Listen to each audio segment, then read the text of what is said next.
Hello दोस्तों, कैसे हैं आप। मैं कमल पंत और स्वागत है आपका मेरे यूट्यूब चैनल पहाड़ी कल्चर में। तो दोस्तों, आपको पता ही है कि उत्तराखंड में 2-3 दिनों से लगातार बारिश हो रही है। बारिश थमने का नाम नहीं ले रही है।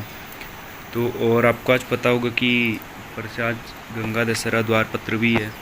तो आप जानते हैं इसके बारे में। अगर आप नहीं जानते हैं तो इसको सुनिए, और अगर जानते हैं तो बहुत बढ़िया है। तो चलो अब हम बात करेंगे कि द्वारपत्र की। द्वारपत्र होता क्या है और इसको क्यों मनाया जाता है।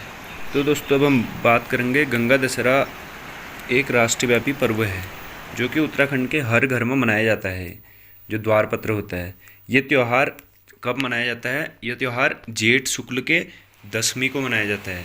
इसी दिन माँ गंगा का अवतरण पृथ्वी पर हुआ था। जो गंगा मैया है उसी का अवतरण पृथ्वी पर हुआ था। तीर्थ स्थलीय पर्वोत्सव में गंगा दशहरा द्वारपत्र इसलिए मनाया जाता है क्योंकि इसी दिन पतित पावनी गंगा को स्वर्ग में भूलोक पर अवतरण हुआ था। इसी दिन गंगा में स्नान करने से जो सारे पाप होते हैं उनका नष्ट हो जाता है और व्यक्ति सभी पापों से मुक्त होकर विष्णु लोक का अधिकारी बन जाता है। तो अब हम बात करेंगे कि ये जो द्वारपत्र होता है उसका अर्थ क्या होता है। द्वारपत्र का अर्थ यह होता है कि जो वज्र निवारक मंत्रों के साथ दरवाजों के ऊपर लगाया जाता है उसी को द्वारपत्र कहते हैं। और दोस्तों, जो द्वारपत्र होता है इसको चिपकाने के लिए कोई गूंद का इस्तेमाल नहीं किया जाता है। थोड़ा सा सूखा आटा को थोड़ा गीला किया जाता है, उसी से हम इसके ऊपर इसको चिपका देते हैं और ये बहुत ही मजबूत होता है, निकलता भी नहीं है इससे। और दोस्तों, जो माँ गंगा का उद्गम स्थान होता है वो उत्तराखंड में ही है, गंगोत्री जिले में। तो दोस्तों, जो गंगा दशहरा के पावन दिन उत्तराखंड के हर घर के मुख्य दरवाजे में द्वारपत्र लगाने की परंपरा होती है। और उत्तराखंड में गंगा दशहरा के पावन पत्र को बड़े ही धूमधाम से मनाया जाता है। गंगा दशहरा के दिन सुबह स्नान करना आवश्यक माना जाता है। उसके बाद माँ गंगा का ध्यान कर मुख्य दरवाजे में द्वारपत्र लगाया जाता है।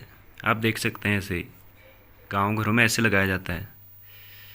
और इसी दिन उत्तराखंड की महिलाएं जो होती हैं व्रत रखती हैं, मतलब फास्ट रखती हैं और शाम को पूजा पाठ करती हैं। दिन भर भूखा रहना पड़ता है और शाम को पूजा पाठ होती है। माँ गंगा मैया का ध्यान करते हुए मंदिरों में दिया जलाते हैं और अपने शाम को व्रत को अपना समाप्त करते हैं।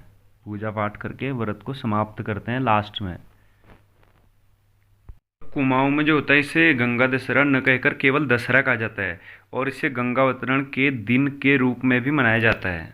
जो गंगा दशहरा द्वारपत्र है उसको गंगा अवतरण के रूप में भी मनाया जाता है क्योंकि इसी दिन गंगा का अवतरण हुआ था पृथ्वी लोक में। तो दोस्तों, अब बात करते हैं कि पुराने ज़माने के लोग कैसे गंगा दशहरा द्वारपत्र मनाते थे, कैसे बनाते थे। एक साफ सुथरे पत्थर में चित्र बनाकर मंत्र लिखकर मशीन में लगाया जाता था। फिर पत्थर के ऊपर चित्र में खाली जगह पर पानी लगाया जाता था और चित्र पर काली स्याही लगा दी जाती थी।